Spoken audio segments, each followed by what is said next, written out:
Hare Krishna. So nice to see this wonderful community. I haven't been here for, I think, anywhere between 6 and 7 years.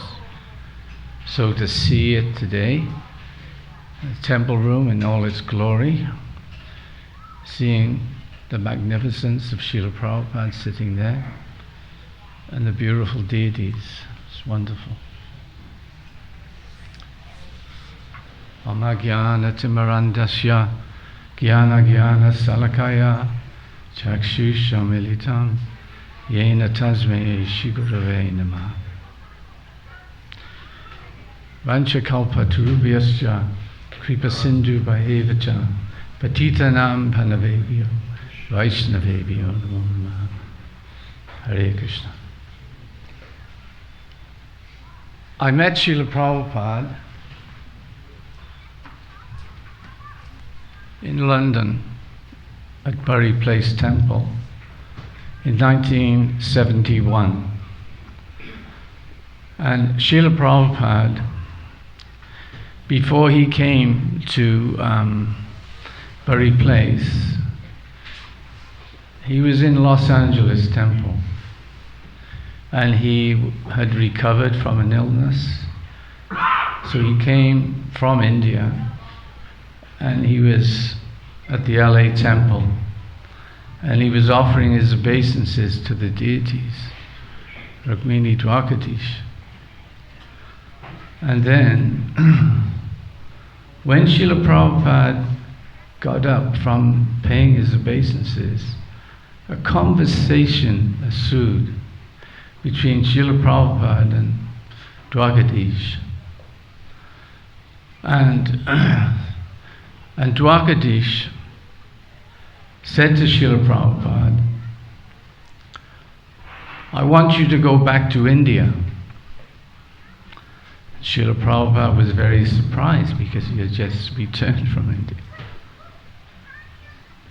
So Srila Prabhupada replied, why? I have come and I'm serving my Guru Maharaj, and I have so much preaching to do all over the world, so many books to translate and to distribute. Now you're telling me to go back to India. And Dwakadish replied,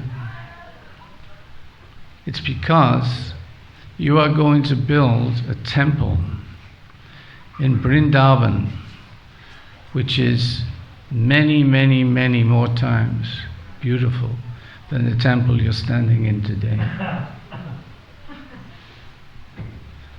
So, when I met Srila Prabhupada, he was looking for someone to help him construct that temple. And somehow or other, by Krishna's grace, out of all the marginal energy, out of all the spiritual souls within the three worlds, within the universe, somehow or other, I had the great fortune to be instrumental in serving Prabhupada in this way. So, I went to Vrindavan,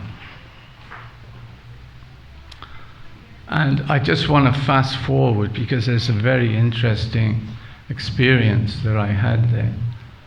And the experience went like this. Guru Das and Jamuna, along with Pushta Krishna Maharaj, who has unfortunately left us now, and Bhadraj, who is a wonderful artist, they went to Jaipur to oversee the making of the Krishna Balaram deities, all the deities, Gaunitai, Radha Shyam Sundar. And as the deities were being transported to Vrindavan on a truck, and Bhadraj was sitting on top of that truck. And as the truck entered Vrindavan and was traveling down Chittakara Road, which is now called the Bhaktivedanta Swami Marg, as he got nearer and nearer the construction of that beautiful temple, there were hundreds of peacocks crying out in unison, welcoming those deities to Vrindavan. You go to Vrindavan now, these days, you won't see that many peacocks, unfortunately. They have moved out further into the countryside because they don't like all the noise and the engines and the, well, it's become like a concrete jungle to some extent. So Srila Prabhupada was, I have no words really to describe, because if I say anything, it's not befitting, it's not really expressing my feelings for Prabhupada. But he was just one of a kind. And to have that fortune of that vapu, like, you know, Prabhupada has given us the Vani. He's distributed Vani all over the world so we can understand Srila Prabhupada through his books. But I have to say, there's nothing like vapu. Nothing like it. To experience Srila Prabhupada, his facial expressions, his instructions, his tone of voice, you know, the way he walked, the way he talked, the way he ate. Everything was so incredible, every move that he made. So, at the same time, Prabhupada, his mood, right the way through that construction, was the thunderbolt mood. It wasn't the rose, it wasn't the soft demeanor that you see Prabhupada. Prabhupada was under pressure. One of the pressures that Prabhupada was under was that the Sarafs, the Indian couple that donated the land, they wanted to retain the front of the temple ground. They wanted to build a garage in front of the Krishna Balaram temple. So you can you imagine seeing today fuel pumps in front of the Krishna Balaram temple? I mean, so Srila Prabhupada very intelligently convinced them to give him the land and not to build anything else. So that happened. Srila Prabhupada also, you could never, ever, ever think that you knew what Prabhupada was thinking. That was your folly if you tried to. And there's a funny story, I have to tell this. Srila Prabhupada was coming back to Vrindavan because he considered Vrindavan his home. And when he got out of the car, it was the first time that Prabhupada was going to enter in to the house that we'd constructed for him. But it wasn't finished. There was still so much work to do, but Prabhupada insisted, no, I'm going to stay in the house. So we put all these, so there wasn't even a concrete floor. So all we could do was put different layers of cloth and durries. And we had this incredible kirtan in his house.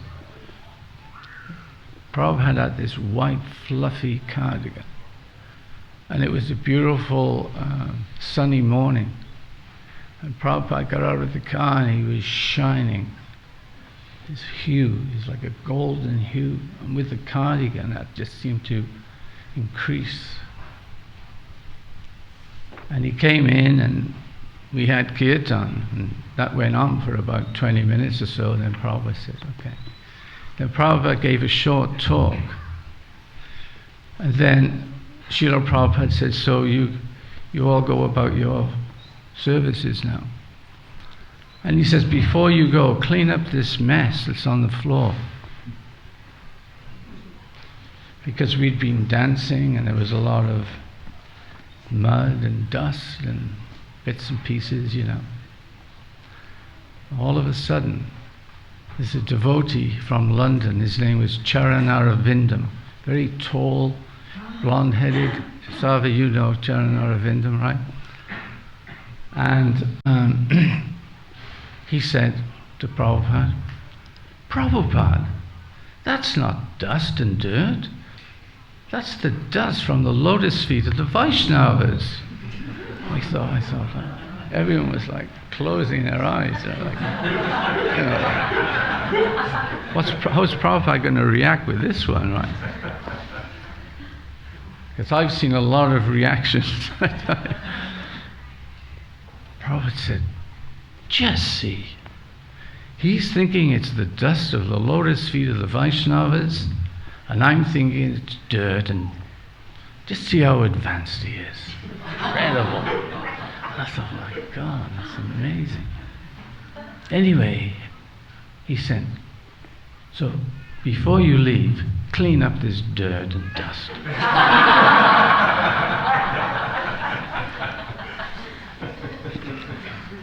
So I know time is of the essence, so there's so many. I could stay here for a week and talk to you about Prabhupada. So I'll just quickly read this rendering that I wrote. It's called Planting My Seed. From holy Vrindavan you came, you journeyed on a boat, the Jaladuta its name.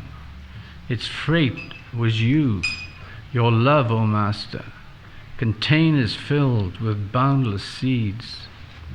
That journey was fraught with immense danger, a most piercing pain. Your heart was under attack. Not once, but many times it happened on that journey. Fragile you were, O Master. Giving up was not your option. Your undertaking to save the most fallen gave you strength. You came with Krishna in your heart. You came here. Sometimes you thought, why Krishna has brought you here? The building, so grey and tall, hiding the sunlight as a black cloud. The darkness of Kali's tapestry wore layer upon layer. Your soft lotus feet moving down the plank to the floor below. Srila Prabhupada, O spiritual gardener, arrived you have to plant those seeds within the hearts of souls who desired so. You planted many seeds in many hearts, your mercy unfathomable. In London's Trafalgar Square, surrounded by large lions and steep steps, Srila Prabhupada, O Master, in my granite-like heart, you planted a seed. Your mercy rained the sacrificial fire, red and golden flames and holy names. Devotees chanting the sound of your transcendental voice. I felt overwhelmed, my throat jumping as I tried to swallow. Looking at me, Srila Prabhupada with golden complexion. Gunarnava Das, your name is Gunarnava Das, Hare Krishna. Hari Bol Gunarnava Das was the sound that I heard. Dhananjaya, temple president, smiling and said, Prabhupada's calling you to his room, you must come. A devotee friend too, Smarahari, together we went. The door opened, inside emits a most golden hue like. In awe and reverence, my head touching the floor, Srila Prabhupada's request, go to Vrindavan, a temple to build. Their lordships are waiting for their house to be filled. We arrived in Vrindavan to sounds never heard. I could not sleep, my mind in a twirl, my heart racing. Transcendental, authentic, timeless peacocks calling another world. I was speechless, felt helpless, humbling, and feeling not worthy. Living with others on the roof of Radha Damodar temple, Prabhupada suggested we live in huts on the land. Prabhupada came to the land and smiled at our dwellings, This is Goswami mood, living in huts and under trees. All day counting bags of gold, cement, in blistering sunlight, truck after truck, till early evening. The count must be right. Prabhupada says, come to my room, and asked, how many bags? 1,623 bags, Srila Prabhupada. And he said, yes, that is correct, because Prabhupada had all the receipts and the bills, and he knew exactly how many cement bags there were. Over 300 workers now employed, serving round and round the clock. Second chance, opening day looms, the image of Prabhupada's thunder, the cement mixer sound, resembling an orchestra, Prabhupada said. Chief Minister arrives, it's Ram Navami Day, their lordships appear. Prabhupada's stern thunderbolt transformed to the mood of a rose, offering artik.